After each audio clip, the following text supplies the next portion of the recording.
नमस्कार, मैं डॉक्टर श्वेता कुलकर्णी। मैं एमडी आयुर्वेद हूँ और पिछले 14 सालों से आयुर्वेद चिकित्सा कर रही हूँ। यहाँ डोंबिवली में श्री विश्व आयुर्वेद और पंचकर्म चिकित्सालय, यहाँ पे मैं चिकित्सा करती हूँ। और मैंने अपना आयुर्वेद का जो एजुकेशन है बीएएमएस, वो पोद्दार कॉलेज से किया है, पोद्दार कॉलेज वर्ली। और मैंने अपना एमडी का जो एजुकेशन है वो सायन कॉलेज से किया है। उसके बाद मैंने कल्याण में आयुर्वेद चिकित्सा की है और पिछले 14 साल से मैं डोंबिवली में आयुर्वेद चिकित्सा कर रही हूँ। तो आयुर्वेद का जो प्रयोजन है वो है स्वस्थ से स्वास्थ्य रक्षणम और आतुरस्य विकार प्रशमनम। जहाँ हम स्वस्थ व्यक्ति को अपना आरोग्य वो कैसे स्वस्थ रखे, इसलिए चिकित्सा देते हैं। और जिनको कुछ व्याधि हुई है, कोई डिसीज़ है, तो उनको उस डिसीज़ के क्योर के लिए भी चिकित्सा देते हैं। तो इस प्रकार से जिनको स्वस्थ व्यक्ति को भी आयुर्वेद में पंचकर्म बोला गया है और जिनको कुछ डिसीज़ है उनको भी पंचकर्म चिकित्सा बोली गई है। श्री विश्व आयुर्वेद और पंचकर्म चिकित्सालय, यहाँ पे हम लोग लाइफस्टाइल डिसऑर्डर्स जिन्हें बोलते हैं, उनकी ज़्यादातर चिकित्सा स्पेशली की जाती है।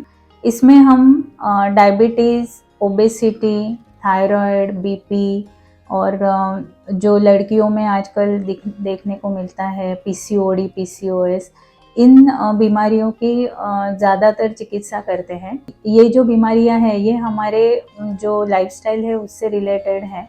मतलब हम बोलते हैं कि सेडेंटरी लाइफस्टाइल जिनकी रहती है, जो ज़्यादा व्यायाम नहीं करते, खाने के बाद सोना, रात को जागना, दिन में सोना, ये हमारी जो जीवन शैली में बदल हुए हैं, उन बदलों की वजह से जो बीमारियां हमें होती है उन्हें लाइफस्टाइल डिसऑर्डर्स कहा जाता है।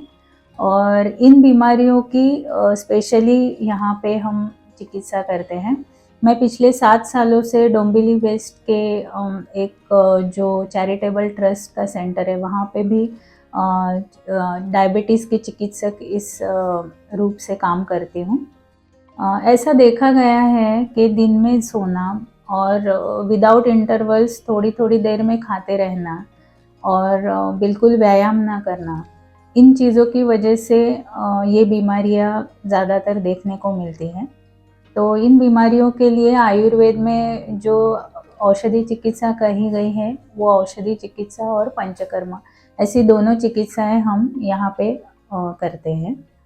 ज़्यादातर देखा गया है कि एक बार अगर डायबिटीज़ हुआ तो एक घबराहट सी हो जाती है रोगियों में कि अब मुझे शुगर आ गई, अब मैं मीठा नहीं खा सकता, या अब और मुझे कुछ बीमारियां होने का प्रादुर्भाव होने का एक चांस है।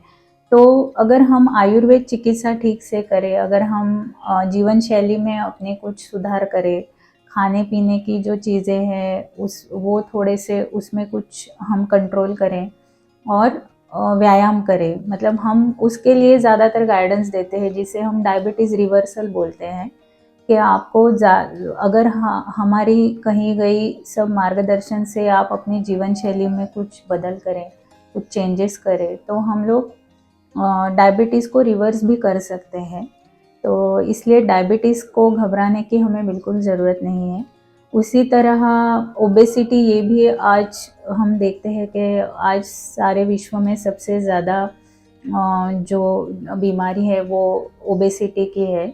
और वेट कम करने के लिए लोग काफ़ी कुछ करने को तैयार हो जाते हैं, पर वो गलत तरीके से करते हैं। और अगर हम गलत तरीके से अपना वज़न कम करने की कोशिश करें तो आगे जाके हमें काफ़ी बीमारियां हो सकती है।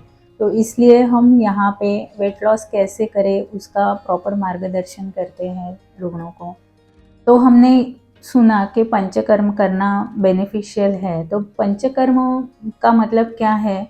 और बहुत सारी रुग्ण हमें आके पूछते हैं कि मैडम हमें पंचकर्म करना है, हमें पांचों कर्म एक साथ करने हैं। तो ऐसा नहीं है, हम पंचकर्म जो है वो स्टेप बाय स्टेप करते हैं। पंचकर्म ये आयुर्वेद का एक वरदान है और पंचकर्म चिकित्सा जो है वो शोधन चिकित्सा है। तो हम ऐसा कह सकते हैं कि अगर उसके लिए ये हमारे ग्रंथों में उपमा बताई गई है कि अगर किसी नदी में बहुत सारा कीचड़ हो तो हम कितना भी शुद्ध पानी उसमें डालें, फिर भी वो पानी गंदा ही रहेगा जब तक हम वो कीचड़ निकाल नहीं देते। तो पंचकर्म चिकित्सा यही करती है कि हमारे शरीर से जो खराब चीज़ें हैं उसे निकाल देना, दोषों को निकाल देना, टॉक्सिन्स को निकाल देना, ये पंचकर्म चिकित्सा का मेन हेतु रहता है।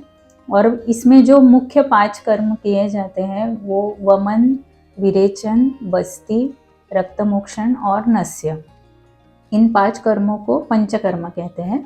पर ये डायरेक्टली हम करते नहीं, उसके पहले कुछ पूर्व कर्म भी किए जाते हैं और जिसे स्नेहन और स्वेदन कहा जाता है। तो स्नेहन मीन्स जो हमारे मेडिकेटेड ऑयल्स है उससे हम हमारे शरीर को वो ऑयल्स लगाते हैं, पर वो जो एप्लीकेशन की मेथड है दैट इज़ वेरी साइंटिफिक। तो स्नेहन के बाद हम लोग स्वेदन करते हैं और जिससे हम अलग अलग प्रकार से रुग्णों को स्टीम देते हैं और उसका उद्देश्य भी यही होता है कि रुग्ण के शरीर में जो टॉक्सिन्स है, जो दोष है, उन्हें हम एक कोष्ठ के यहाँ लाए और फिर उन्हें शरीर से बाहर निकाल दें। और उसके बाद जो कर्म है वो है वमन, जिसमें हम उल्टी के द्वारा दोषों को निकाल देते हैं। विरेचन है जिसमें पेशेंट का पेट साफ हो जाता है, उसको पेट साफ करने की दवाइयाँ दी जाती है। वमन विरेचन ये मुख्य शोधन कर्म बताए गए हैं और ये विशेषतः कफ और पित्त दोष को निकालने के लिए किए जाते हैं। और उसके बाद है बस्ती। तो बस्ती इति अर्ध चिकित्सा कही गई है आयुर्वेद में। मतलब हम औषधियों के साथ अगर बस्ती चिकित्सा का प्रयोग करें तो रुग्ण को बहुत ही ज़्यादा बेनिफिट्स होते हैं। उसके बाद जो है वो है नस्य और रक्तमोक्षण। तो नस्य जो है ये ज़्यादातर जिनको सर्दी बार बार होना या सिर दर्द होना, माइग्रेन और राइनाइटिस, एलर्जिक राइनाइटिस और डेविएटेड नेज़ल सेप्टम जिसे हम बोलते हैं कि नाक की हड्डी बढ़ गई, तो इन सब व्याधियों में नस्य से बहुत ही अच्छा हमें रिजल्ट देखने को मिलता है। उसके बाद है रक्तमोक्षण। रक्तमोक्षण ये भी हम कह सकते हैं कि आयुर्वेद का एक वरदान है, क्योंकि जहाँ जहाँ पे अगर हमारे शरीर में रक्त की दुष्टि हो गई तो वहाँ वहाँ पे कुछ ना कुछ व्याधियाँ निर्मित होती है। जैसे हम कह सकते हैं कि घुटनों के यहाँ हम गिर गए, कुछ मार लगा, तो उसके बाद वहाँ पे जो सूजन आती है, या अलग अलग टाइप के स्किन डिसऑर्डर्स है कि एक जगह पे ही स्किन के ऊपर कुछ दाग आ जाते हैं।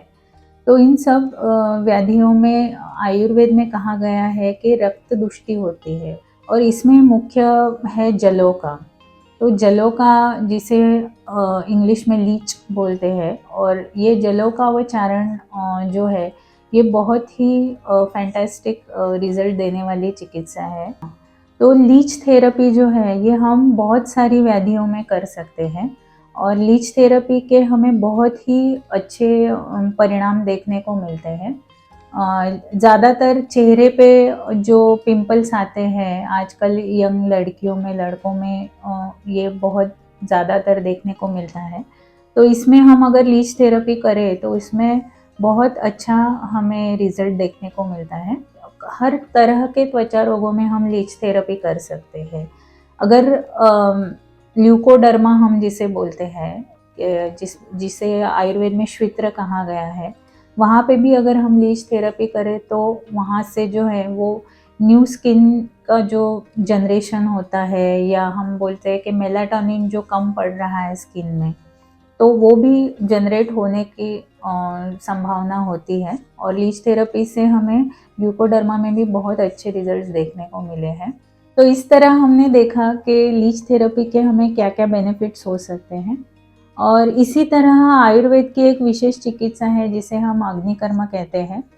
तो इसके भी हमें बहुत सारे अच्छे रिजल्ट देखने को मिलते हैं, स्पेशली जो इंस्टेंट पेन मैनेजमेंट हम जिसे बोल सकते हैं, तो ये हमें अग्निकर्म से बहुत अच्छी तरह से देखने को मिलता है। वात बढ़ने की वजह से जो पेनिंग है, तो इसमें अग्निकर्म से बहुत हमें अच्छे रिजल्ट्स देखने को मिलते हैं। और कितने सारे पेशेंट जो है जिन्हें सालों साल ये बीमारियां रहती है और पेन किलर्स खा के इनके शरीर में बाकी भी सब साइड इफ़ेक्ट होने लगते हैं। तो ऐसी सारी बीमारियों में हमें अग्निकर्म से बहुत ही अच्छा रिज़ल्ट देखने को मिलता है प्रॉपर। और अग्निकर्म जो है ये विविध प्रकार की शलाकाओं से किया जाता है, जिसमें सुवर्ण शलाका है, रौप्य शलाका है, ताम्र शलाका, लोह शलाका, पंचधातुओं की शलाका, मृत्तिका शलाका, मतलब अलग अलग धातुओं से हम ये अग्निकर्म चिकित्सा करते हैं। और हर एक धातु का जो एक गुणधर्म है वो अलग है, तो हर एक तरह के व्याधि के लिए अलग टाइप की हम ये इंस्ट्रूमेंट यूज़ करते हैं। तो यहाँ तक हमने देखा कि पंचकर्म में हम क्या-क्या चिकित्साएँ करते हैं और उसका हमें कैसे लाभ होता है। इस बारे में हम और भी जानकारी आपको देते रहेंगे। तो हमारा जो श्री विश्व आयुर्वेद और पंचकर्म चिकित्सालय है, उसका जो ये यूट्यूब चैनल है, उसको आप ज़रूर लाइक, शेयर और सब्सक्राइब करें, ताकि आगे की वीडियोज़ आप अच्छी तरह से देख पाएँगे। और आपको अगर कुछ उस बारे में अधिक जानकारी चाहिए तो हमारे दिए गए नंबर पे ज़रूर संपर्क करें। और वीडियो पे आपकी जो प्रतिक्रिया है वीडियो देख के आपको कैसा लगा, तो वो भी हमें आपके कमेंट्स में ज़रूर बताएं। धन्यवाद।